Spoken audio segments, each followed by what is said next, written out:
Welcome to another episode of DD on the Spot. As always, I'm your host, Ryan Johnson. Before we get into with our guest here today, I'd like to remind everyone that if you enjoy this content, to please go like and subscribe down below. I'd greatly appreciate it.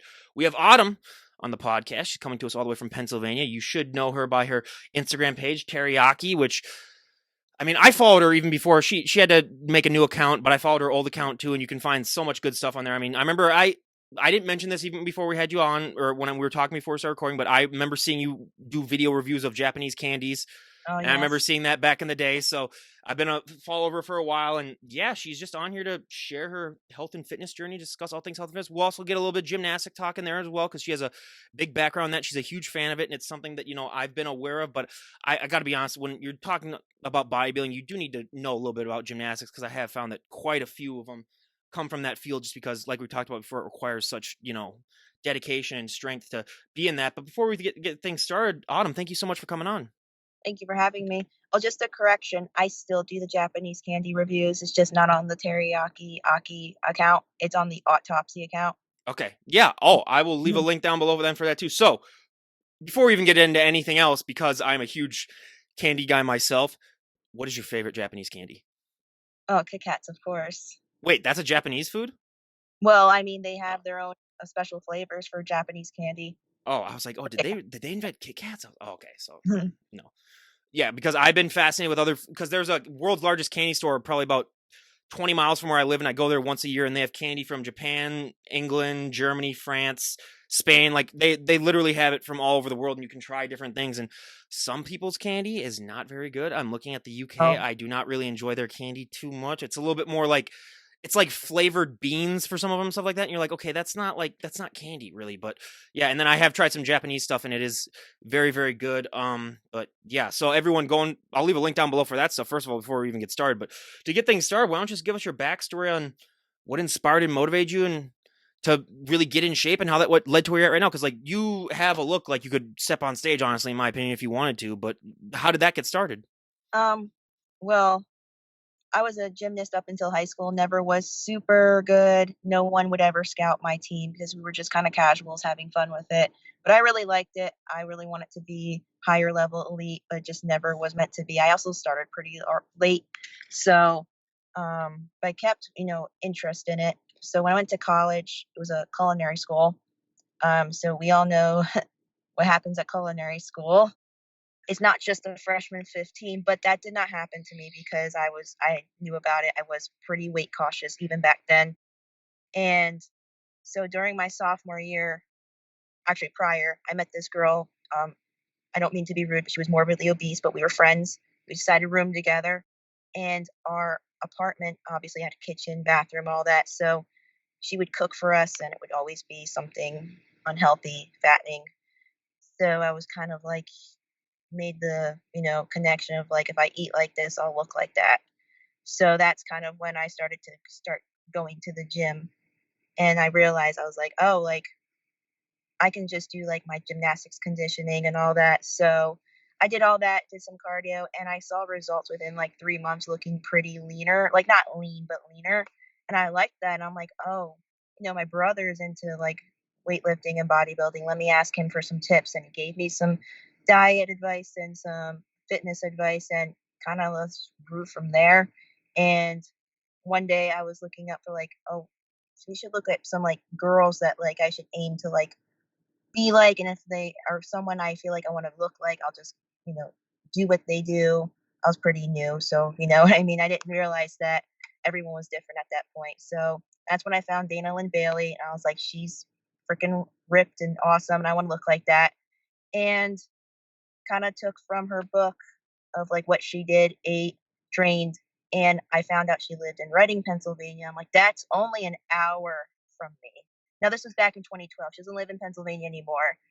So I met her a couple times because she had those Warhouse gym camps, and I went to a few of those, and they were only like an hour from me. So that was pretty like kept pushing me in like the direction of bodybuilding and weightlifting. So the rest is just history from then on. Basically, kind of just kept with it. I give Dalen Bailey a little bit of flack on this channel. I'm not gonna lie, just for reasons that I think everyone knows that. But she has inspired dozens of my guests to come on, so I give her props for that. She has been a huge inspiration for the sport, and so I'll just leave it at that, everyone. But when you were getting started, I mean, we've talked about it before, but that background in gymnastics really gives you such an advantage in anything when it comes to fitness afterwards. How did you how did you feel about that? I mean, just knowing that, like, if you have that background in gymnastics, you are, so much far ahead than the average person if they want to get started, and let's say even just the fitness lifestyle. Yeah, so like I said before, we my team, including myself, we weren't like these crazy gymnasts. We can do a few skills, like we were cool for the, schoolyard flipping, and good enough to compete, but no one was scouting us for college. No one was going like, you have a chance at the elite level. Like we weren't that level. We were pretty casual, but we had fun with it. We learned a few things. Like I'll say, if you know gymnastics and you're watching this, the hardest skill any of us can do is a full twist on the floor. No one did giants. Back handspring on the balance beam was probably the extent of my level, of the girls were I trained with. So we were older, most of us, and we just wanted to have fun and compete. So, You but mentioned that you started later in life. Was there a reason that you waited a little while? Or were you not that familiar with it until later in life? well, I should say I was in it and then out, in it and then out. But I didn't start to compete until I was older. So I didn't want to compete because I had a really bad mindset as a kid. I was like, I'm going to lose. I'm not going to like it. It's not going to be fun. And then once I was like a freshman in high school, I was like, yeah, I guess I'll just start try the competition stuff. But I will say, even at I'll call it low level, our training was pretty intense to the average person. We did rope climbs, push up, pull ups, running, cardio, you know, all that extra stuff that you would build, muscle from, and the basic person who's getting into bodybuilding doesn't have. So even at our low level, we were still advanced. So to the average person and the average athlete. So transitioning from that level to bodybuilding was still pretty quote unquote easy because we already had a head start, even at our low level. So I would say if you're a gymnast or a cheerleader, or, you're going to have a really easy time kind of like going from that sport to bodybuilding. Yeah, well, and you're just so used to when we talk about dedication. I mean, my sports that I played, we had like 2 hour practices or 3 hours at the most. But when you're talking about gymnastics, I mean, I just don't understand how some of them, you're talking like they spend the whole day there. I don't get how your body is able to recover from that. But that again is just the dedication that it requires, especially when you look at like the Olympic athletes where they're like, yeah, I spent the entire day in the gym. And I was like, well, for me, I'd spend like an hour there and then I'd just be like sitting around then and just like talking to people then maybe for the rest of the day. But how they put themselves and their bodies through all that and still, yeah, it is just absolutely insane. But when you were getting into, just the bodybuilding aspect, and like you said, you had a brother who was into it as well. What was one thing that you were shocked to learn about the sport that you didn't know about previously? Because there's so much misinformation out there about the sport that I feel like when people first get started into it, if they don't really have that much of a deep knowledge about it, there's so many things that really shock them. That's a really good question. At the top of my head, there's probably things that I'm going to think of later on that'd be like, oh, that's probably it. But right now, the amount of people that don't do cardio, um, when it helps them tremendously. Like, if you want to get lean or not get so fat, why aren't you doing cardio? They just hate it that much. It's like it's not only helps you with the leanness, but it's going to help you with if you want to increase your reps on certain lifts. It's like it has way more benefit than people think, and they just avoid it. It's like I never. You can ask anyone I go to the gym with. I'm known as the cardio queen because I never not do cardio, and I'm always running full speed on that treadmill and always doing stairmaster. Like it's so beneficial. People don't realize how much they're missing out on when they skip it and or don't take it seriously. I think right now that's what I can give that answer. So So you're trying to tell us that you're severely mentally ill, basically, then if you're the cardio queen at the gym, because again, like I've said this a million times, but like I go on walks, and that's the most you'll really ever get out of me. Now, I really want to just delve deep into your psyche. So, what is the most cardio you've ever done in one session? hour and a half, 2 hours. Oh, so that's not that. I mean, that's I've talked to some people where they're like 3 or 4 hours, and I was like, okay, get No, but I do help, get fine help. though. I say I do this like 5 days a week, hour and a half cardio. So people are like, "Why do you do that all the time when you don't compete?" It's like, "'Cause I like it." I really do love cardio, and it keeps me lean. It helps with my lifts, gets me warmed up. So it's like, I don't know why people don't do at least 45 minutes. Yeah, so I've never admitted this on the show, but I'll admit it because you have been open about your cardio. So when I was getting ready to maybe eventually compete in a show, I would do 15 minutes. Uh, so I would do a 15-minute segment where I would do just a jog, then I would do a 5-minute sprint, and then I would do a 15-minute jog, and that would be my cardio, every single day. And that was brutal, and I absolutely hate it. So I think that's where I kind of developed my hatred of cardio, because just doing that, and I would do that before I would work out. So then I would work out after that, and then I would just be dead tired. So, but I was like, 19, 20. So you have that stamina when you're that young where you can put your body through that much, and you're going to be fine, normally. So that's my, at least, history with it. But as someone who is, you've been in, you've been familiar with the sport, I'd say, for over 10 years now, and just seeing how much it's changed and adapted in that 10 years. What has that been like, just as someone, like you said, that hasn't competed, but has just, been a fan or just been aware of it from the side? What has that been like, just to see the sport change and adapt these last 10 years? It's pretty crazy because it's like I feel like if how I am now, I could have competed on the Olympia stage. Maybe not Olympia stage. I'm being a little bit, I could be at least a pro when like in 2012 or 13. Nowadays, it's like you got to be my size plus 40 extra pounds to even be in the women's physique or even figure. It's like I don't. It's like you know, it's kind of almost like I'd rather not give it a chance. You know what I mean? Oh, I understand completely what you're saying. Yeah, it's gotten to the point now where you just have to be so big and so muscular that it is, I mean, it was a little unhealthy to begin with, but now the extremes that's going to, it's like, yeah, I can totally understand why someone would just want to be a recreational, not even recreational, but just someone would just want to be someone who looks like a competitor too. Because let's be honest, like, if you look like you could compete, that's about one of the best compliments you could ever get for someone who doesn't compete, honestly. And honestly, out of all the divisions that you compete, would you have done physique, honestly, if like you were to choose right now? Because I was gonna Yeah. say, I don't think I could see you in those high heels in the figure walking out on stage. Well, physique is my favorite, and I do really like figure too. So figure would be a close second. Um, but I really like all the divisions. There's not one where I'm like, oh, I really hate that one. I just know I would not be bikini. I'm just way too big. Um, I do like the bikini category though. I think those girls look awesome. I just think I would fit way more with the, physique of like 10 years ago or figure of 10 years ago. But those two are my favorite divisions for Yeah. sure. Oh, absolutely. And what were your friends and family's reaction like when you started to really take things seriously in the gym? And how's it been like over time as they've seen you grow and evolve? Well, my dad did bodybuilding too, not competition. He did casual as well with me, and my brother did it too. So I got a lot of support from it in the first place. And my family has always been a type to always be in shape, be healthy. Um, so there was a lot of support from that. And I am one of those people I can stay in the gym for a long time. So that's probably the biggest flack I ever got from it was like you're always at the gym for so many hours. So honestly, everything else that I'm doing, whether it be diet, nutrition, the way I look, what I'm doing is pretty supported by my family and friends, with the exception of how long I stay there. So I can understand and get behind where they're coming from with my length of time at the gym sometimes.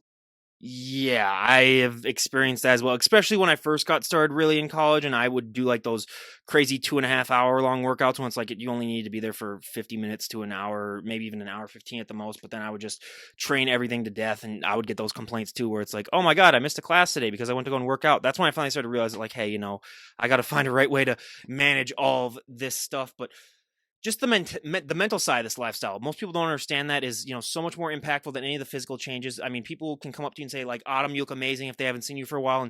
But a lot of people just don't understand the mental change that has happened as well. What has this journey been like for you mentally?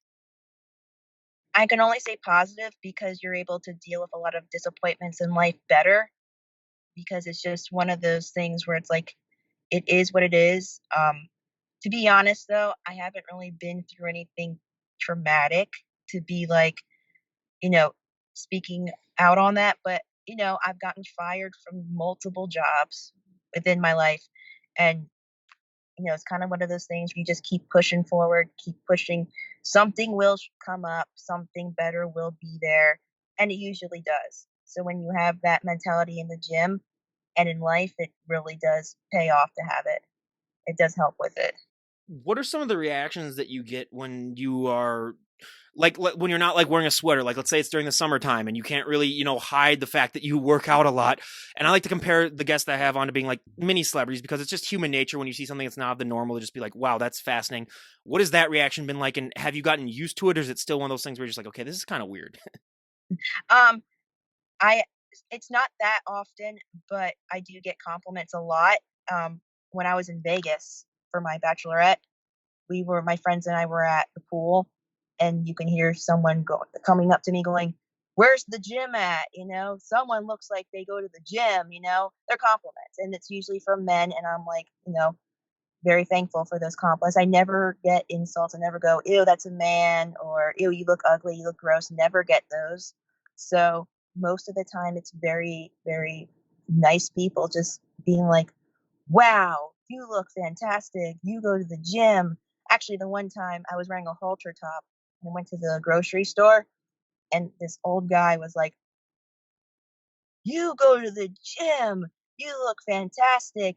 It's so good that you're so fit and healthy." So it's really been like, it's not often, but when it does happen, it's usually complimentary. It's when you got So to mess with them and just say, I've never touched a weight in my life. actually, I did that time, and then they go Yeah. like, "Oh my gosh, just kidding." But I usually will say things like, I'm a gymnast. Yeah. I don't really say bodybuilder. I'll just be like, "Oh, I'm an ex-gymnast. I just stay in shape, still do gymnastic stuff." And they're like, "Well, no wonder." So I it's would just make something and be like, "No, I did snowboarding. That's how I got to look like this." I would always come up with the dumbest thing to ever say. And it would only be to like the people that are like so over the top about it. Like if someone was just like, "Oh, complimenting you," like, yeah, okay. But sometimes when there's people that are just so over the top that you're like, okay, I gotta hit them with a little humor, back at them. But just also in this entire lifestyle, your time management is something that is, already extreme enough as it is, just even being an average human being. But when you decide that you want to, really take things seriously in the fitness lifestyle, it just becomes so hard to manage things. Has your time management skills gotten better, or is it still just as bad as it was before you first got started? Because if you're like me, you are still just waking up and just being like, how the hell am I going to do all this stuff today? Um, it's better.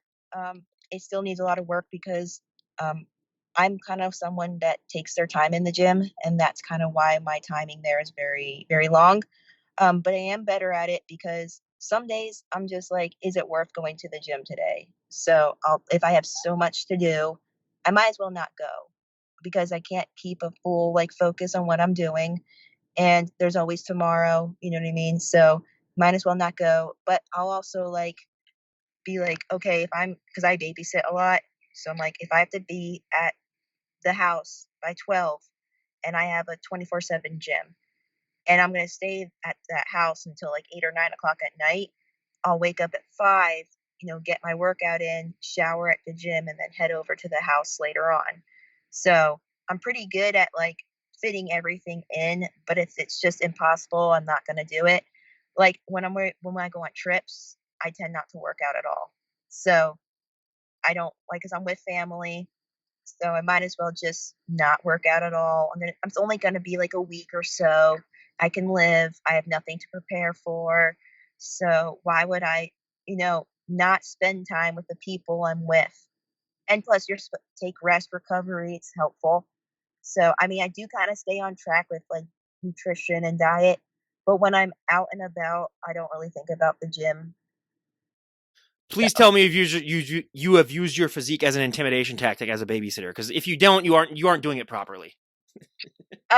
No, I have not because it's my nephew. Oh, So, okay, okay. I was gonna say, yeah, but otherwise, you might just have to like pull up and just be like, "Hey, what's going on, guy?" I would have to do that myself. So at least it's your nephew, yeah. So I'll let it slide on that one. But I also love to talk genetics on this podcast because I could train just like someone, I could eat just like them, I could do their supplementation. I'm not gonna end up looking just like them. People are just right. born differently. Unfortunately, I mean, there's times that I've looked at photos of Ronnie Coleman and just thought to myself, why? Well, there are plenty of reasons why, but whenever someone first gets started working out, they always have that one body part that really, really takes off that they don't have to train as much. And then they have that one body part that they just have to train to oblivion to get to catch up to everything. What was one body part that really took off for you? And what's been one body part that you've said a drag behind this entire time? So it's a gift from my dad, my triceps.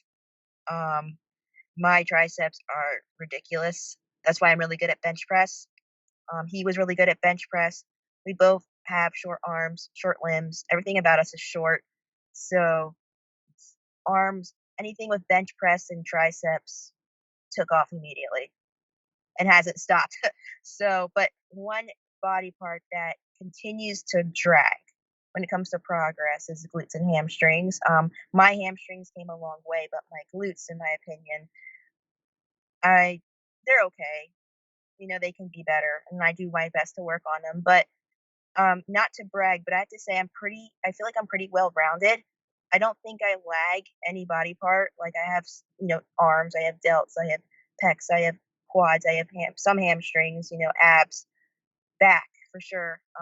Actually, lats is another one that kind of lagged, but recently I've really been like nailing it, and it's been paying off. But I wouldn't say like there are some people that I see online, and I'm like, they have really good quads, but they have no hamstrings, or they have really good, you know, anterior delts, but no rear delts. But I think I at least have a little bit of everything, at least a little bit. I don't think there's much that, like, in terms of that I'm missing completely. Well, I just gotta say, I mean, that's the one thing that I warn people about when I hear that they want to start competing. Is like you are going to become such a micromanager of every single little fiber of your body. You are going to know body parts that you never thought existed before, or little things like maybe a tiny bit of your back or something like that. But I appreciate you giving the tricep a shout out because they are the most undervalued muscle, in my opinion, in the entire body. Because everyone always just focuses on the biceps because we're all gym bros, really deep down, but no one understands that the tricep is the largest body part in your arm. I mean, if you have nice triceps, it can make up for a lack of your biceps as well. I know guys that have just such great triceps that their biceps aren't even that good, but their arms, excuse me, their arms just look incredibly huge because of that. And I was one of those people too, where I was the first person really in high school that I started doing those, those rows down with those tricep rows. So I was the one that really got the triceps first off. So that's one of my go-to body parts as well. And so, yeah, thank you for shouting out the triceps because I try to bring them up as much as I can because they are not talked about, nearly as much as they should be. But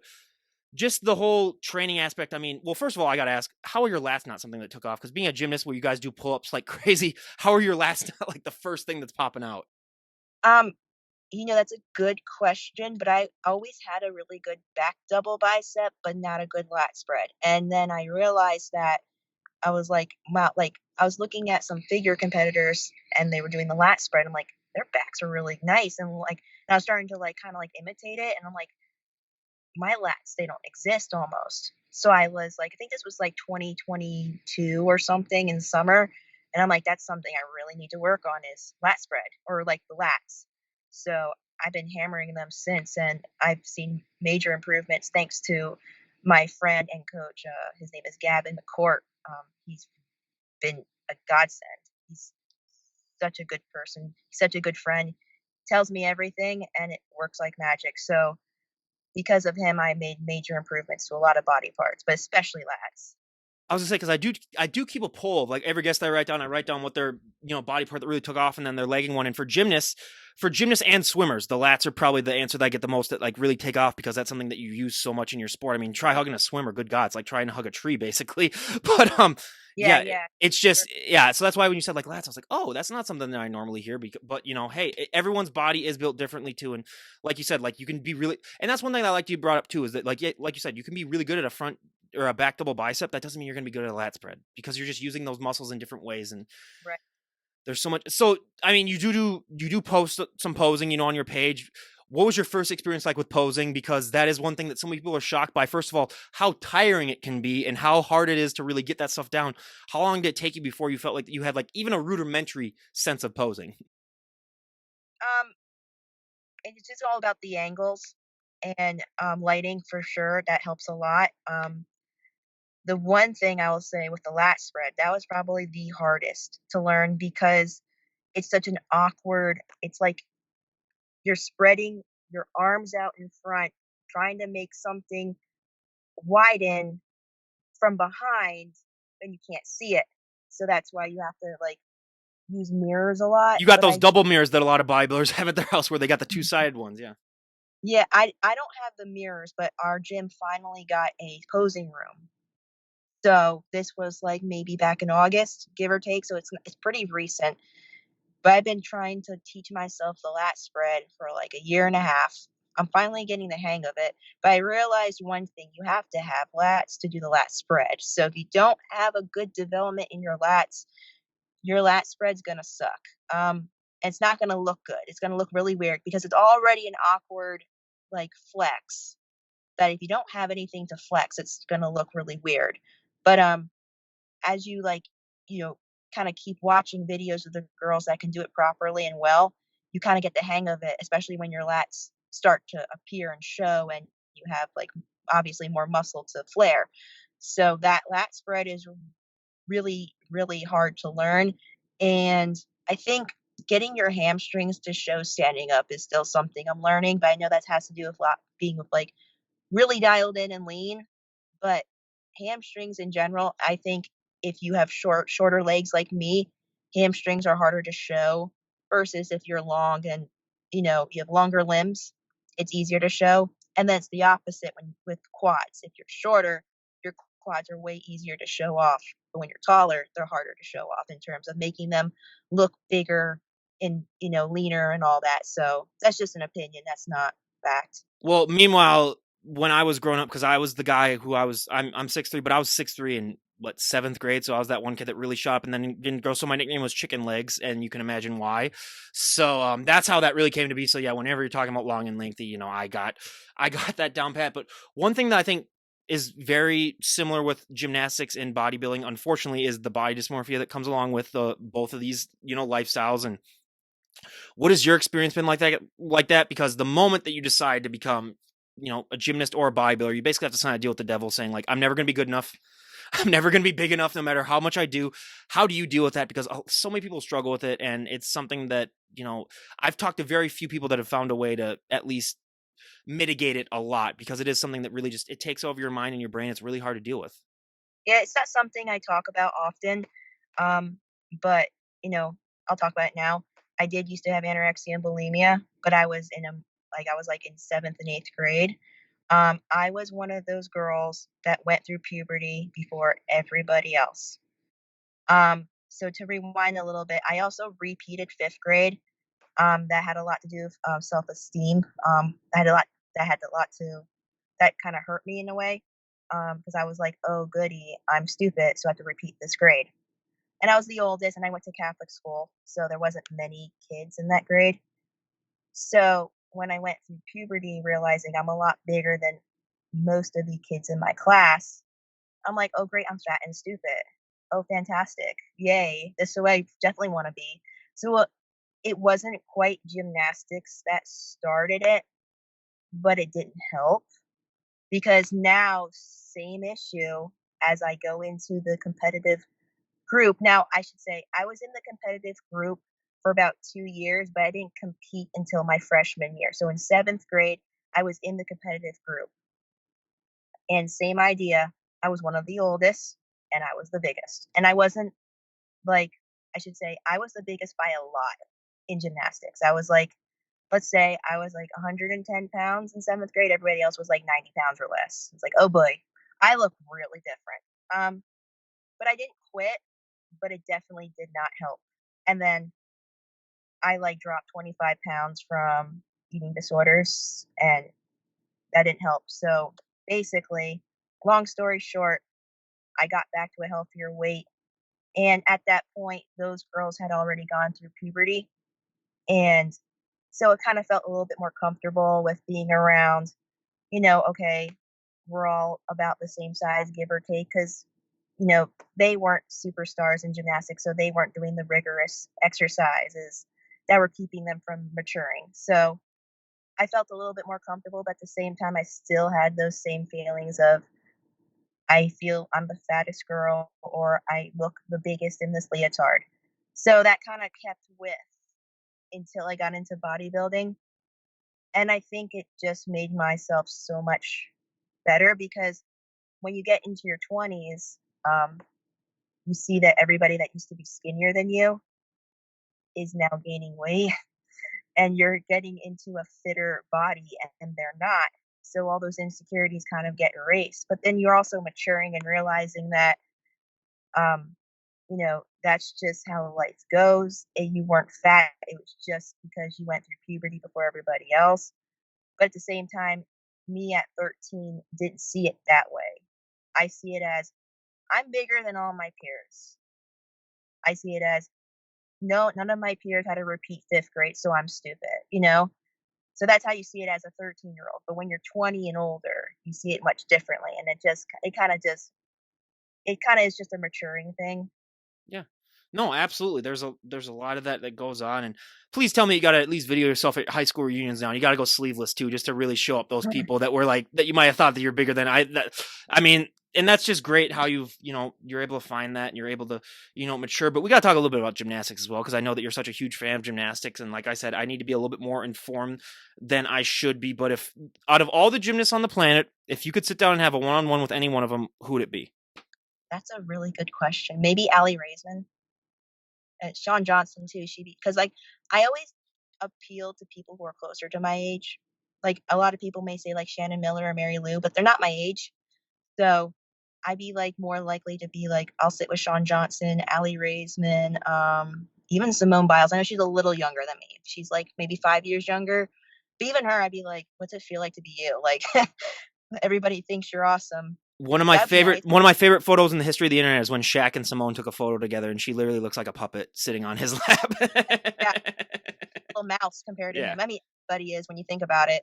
Oh my God. Yeah. Even Mhm. me, he's almost a foot taller than me, and so yeah, it would be just absolutely ridiculous. But yeah, I mean, for me, yeah, I don't even know. I probably Nadia just for me, just because I like talking to like the people that really, just really broke the mold and set the stage. But anyone for me too, like I said, I've talked to a handful of them myself, and they are, a delight to talk to. And just the gymnastics in general, how does when you're doing some of these moves that they do, like I don't get how you have that fearlessness to put your body in positions like even when you were doing, like you said, you weren't doing like Olympic style moves. You were just doing it for a lot of fun, and you guys were competitive a little bit, but you weren't like obviously at that level. But what is going through your mind when you're, let's say, running about to do some flips and stuff like that? Because for me, I don't know if I would have the courage to do that. Where does that come from?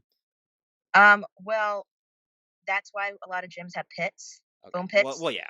Uh, a lot, a lot.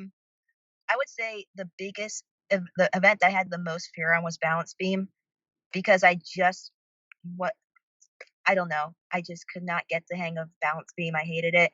I could not do a back walkover. Anything backwards on balance beam, I was terrified of because I'm like, one false move and my head is gonna crack.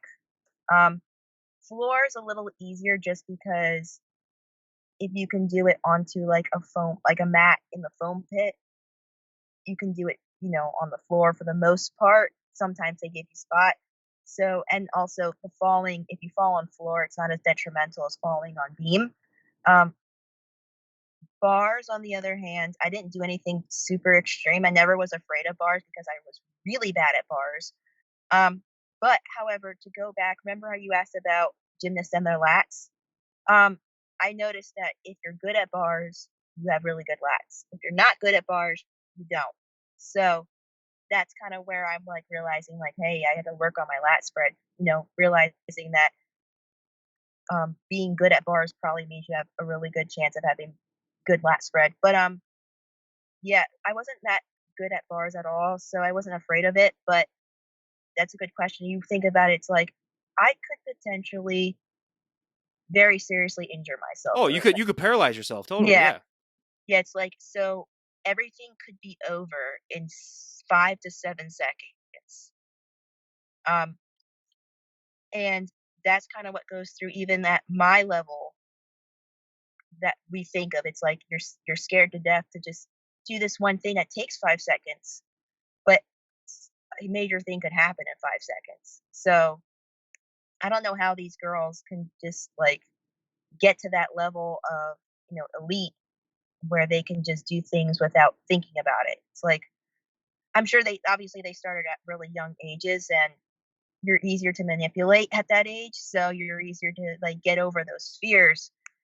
But I'm like, man, this is why I didn't, you know, I could never get that high of a level because I'm thinking about every body part that could be injured I'm potentially. not gonna lie, I kinda answered it myself in my head. It's not similar, well, it is similar, but it's not to the extreme of it would kinda be like every time when I was playing football and I'd line up on the line and I'd be thinking like, "Okay, this could be the hit that" you just don't think about it. You just don't think about, like, how this could be the hit that ends everything, and you're thinking about scoring a touchdown, or you're thinking about getting a first down or something like that. So I could see, like, how gymnasts might be just be thinking about that, where I'm just thinking about landing this, and I'm thinking about doing all this where you and that's something that really I mean, once you start to think about that, like, what if I get hurt? That's when it's already over, basically. That's you gotta kinda leave that out of your head. So the moment that starts creeping in, that's when you know that, you're not gonna really be as you're probably not gonna perform, as well. But um, one thing that I found fascinating too is Simone Biles was out of the Olympics. I don't know how long ago it was because of But some version of the yips or whatever they're called, the the twisties, I guess twisties. Yeah. now, yeah, go ahead. Oh no, Sorry. I was just gonna wonder like what there is in the difference because I know like the yips from golf where you might not be able to hit, or sometimes you might have it like in basketball where I might have it where you just for the lack of you just couldn't make a shot even if you were just like a normal player like I was just because it might be off. But what is the twisties? How is it similar to other sports things where you just like just for some reason your brain just can't do it? I mean, to be honest with you, I never heard of the twisties when I was in gymnastics. I stopped at 2011. Um, but what it sounds like is when you're in the air and you don't know where you're at, no air awareness. I'm just going by what I read about it. And when you do the extreme skills that Simone Biles does, there's a lot of flipping and twisting. So it sounds like, vertigo kind of like plays a role in it. So it's like you're in the air and you're supposed to do like, let's say, because I think the vault she stopped on was called an Aminar, and it's a Yurchenko 2.5 twist. So you're supposed to push off the vault and do 2.5 twists in the air while flipping. So she probably didn't realize how many twists she did, and she only did 1.5. That's what it sounds like to me, and it's very common, I guess. They have a new name for it now. So it's almost like super dangerous because if you're in midair and you don't know what you're doing, how are you getting down safely? So that's what it sounds like to me. Well, and lastly, too, I mean, if you look at the history of gymnastics, obviously the Soviet Union dominated for quite the while. They were the premier force to really with gymnastics, and then the U.S. has overtaken them, and then you have China, which is behind. It's China's pretty up there, well, but what do you think that the countries like Russia, the U.S., and China do differently from all the other countries that make them produce the best gymnasts? If you really go by average, at least. Um, so I remember hearing that those countries are the reasons that the age was increased in the Olympics. And there's a reason why certain skills are devalued when they shouldn't be, like Simone Biles' Yurchenko double pike. This is this is what I heard. Um, they don't want coaches taking advantage of their athletes because child abuse. So Yeah. then now that Simone Biles is the standard to try to live up to, she's the only one that can do those types of skills. So that you might have a coach that's, power hungry or pushing athletes to be that new Simone Biles and forcing them to do certain skills. So they put a devalue on those skills, whether or not you agree with it or not. They probably are just trying to protect other athletes from crazy coaches. Because there was a girl prior to Simone Biles and everything. You might have heard of her, Jalissa Gomez. I haven't heard of her. Okay, was before we were born, 1988. and she was supposed to do a Yurchenko vault, and she was like, "I don't wanna do it, I'm scared." Coach forced her to do it. She did it, but she became paralyzed and died. Yeah, it was pretty much, a situation that if Simone Biles didn't pull out of the Olympics could have happened. So, it's very sad, and I believe that was kind of like a pinpoint of the sport of, like, let's make sure this never happens again as to the best of our ability. So any crazy skill, they're gonna devalue the difficulty of. Do you know what that means? Yeah, yeah. So they're Okay. gonna make they're gonna devalue the difficulty, so they're not gonna give you a higher score, so you won't want to attempt it then. Well, kind of. So they Yeah, basically the scoring system is much different than what most people are used to. They're used to the perfect 10. yeah. That's still there. Now they have difficulty points you can Okay, add to that execution. There's difficulty execution. okay. Your execution is still the perfect 10. So, how well you perform those skills. The difficulty comes from the skills that you add in your routine. So, altogether, you have this like this big fat difficulty value. So that's where the Yurchenko double pike is devalued, is in the difficulty. So that's where I think, they might have a good reason to devalue it, but it's still worth a lot. So you can have, Simone still do it and it be, worth a good amount of difficulty points, but it's not to the point of where coaches are going to force their gymnasts to do or try to learn this, risk injury and all that, because there are other vaults that gymnasts can do that can kind of compete with that Yurchenko double pike because they have a similar difficulty and they're safer. Now, it doesn't really make sense because when you think about it, if it's a harder vault, it deserves a higher difficulty. But if you're trying to keep the sport safe, it does make sense too. So I know a lot of people thought it was because they just didn't want Simone Biles to win anymore. It's like, oh, we just want to go against Simone and she just can't win anymore. We just want to devalue all the skills. I don't think that's the case. I really don't. And I think it may be a little bit unfair to be like, it is a way harder skill and it has less difficulty than other skills. But they're just trying to keep the sport safe. Whether or not you agree with it, but I just know I'm pretty sure it's not because they're just like, we just want to make sure she never wins again. Because if that was the case, she wouldn't still be winning. And well, lastly, I want to ask about because you said the trials are in Minneapolis and you're going to be coming up here. I have watched a documentary where they talked about how you can have like one of the top scorers to be on the team for the trials, but then it just goes down to people deciding it. So what's the point of the trials then if they're not going to use specifically like how you did at that and then judge it? Because it was that athlete A, which is by the way is everyone should watch that, but just be warned before you get into it. Like it's absolutely horrible stuff. But I think part of that documentary was like she got a good enough score, but then they didn't let her in. But like, what's the point of having the trials then if they're if it's just going to be like someone's decision at the end of like this is who we want on the team?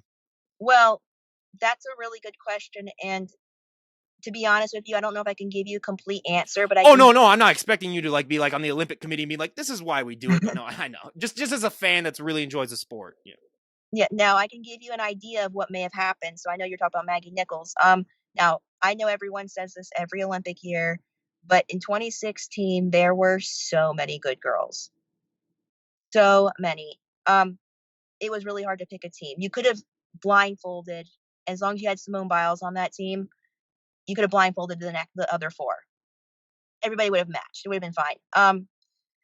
So what they do is this actually happened prior to athlete A. It actually happened to a girl that went to my gym named Kim Kelly. She They used to go by the top six all around champions or all around winners at the trials. They were all going to go to the Olympics.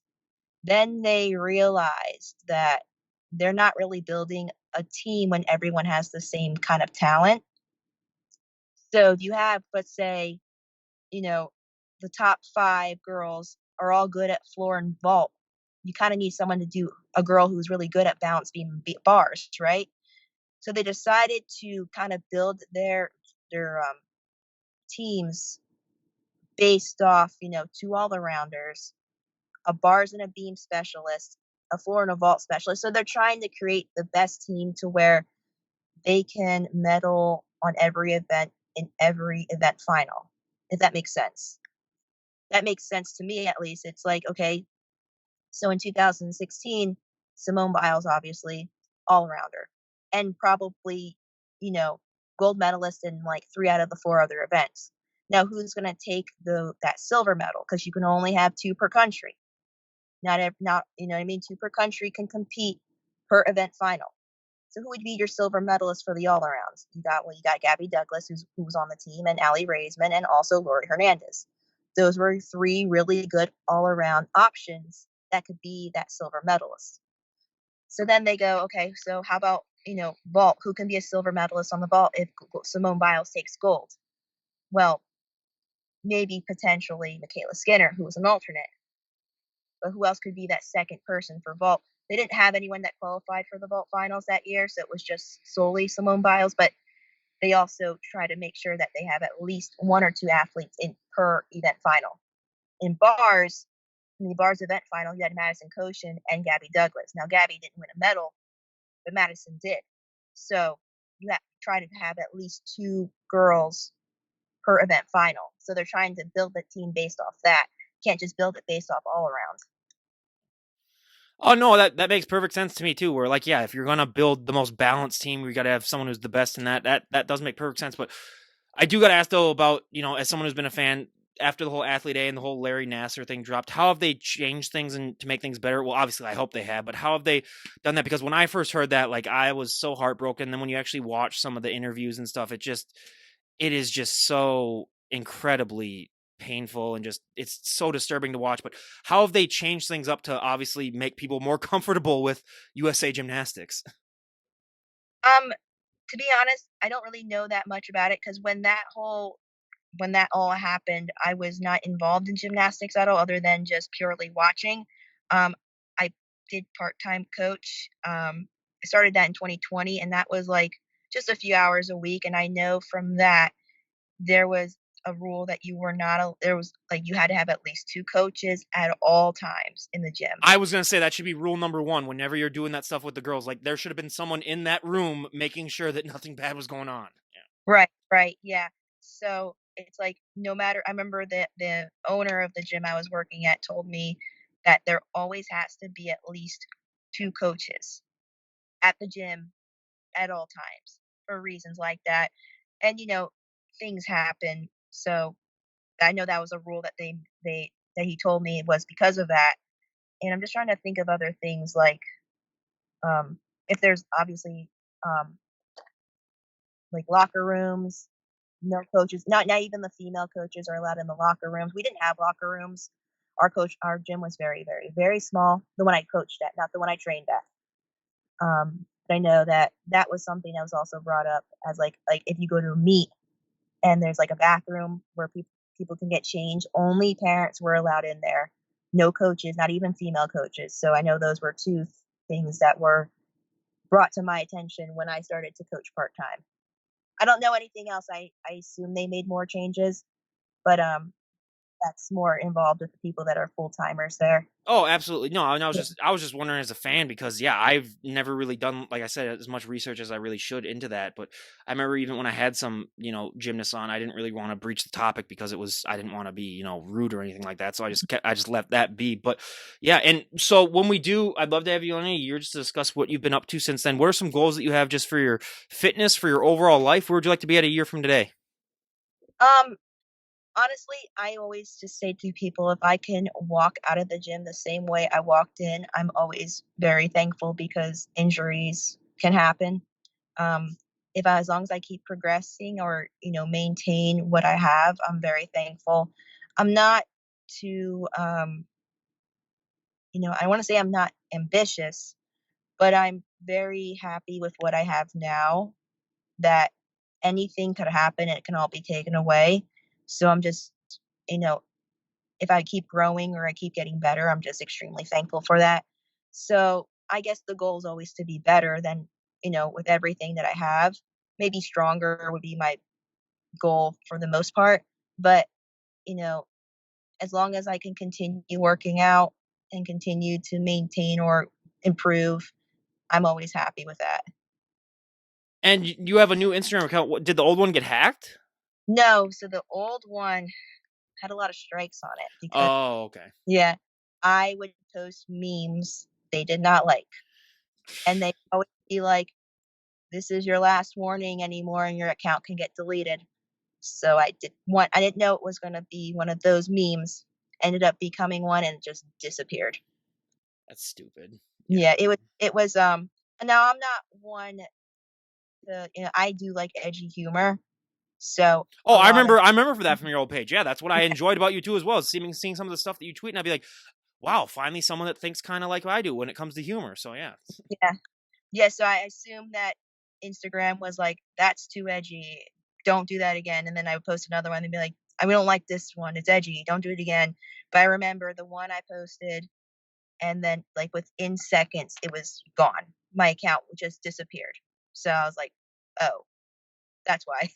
But I was also kind of a nice thing because as soon as I started up my new one, I felt like engagement was better, even though I had less followers and all that, but the engagement was a lot better when my old account got deleted. So I was like, "Oh, I guess I'll just start scratch." I've heard similar stories from that from people, and everyone go and give her new account a follow. I'll leave a link down below, and buyer beware. You will get inspired to get off that couch and stop eating all those Twinkies and to get in shape. But again, Autumn, I cannot thank you enough for coming on and sharing your journey with us and just talking with us. It was a great delight, and I can't wait to see what the future has in store for you. Thank you. I loved having be on here. I appreciate that. Now, everyone, this is Ryan Johnson, DD on the spot, signing off. Have a great day, everyone.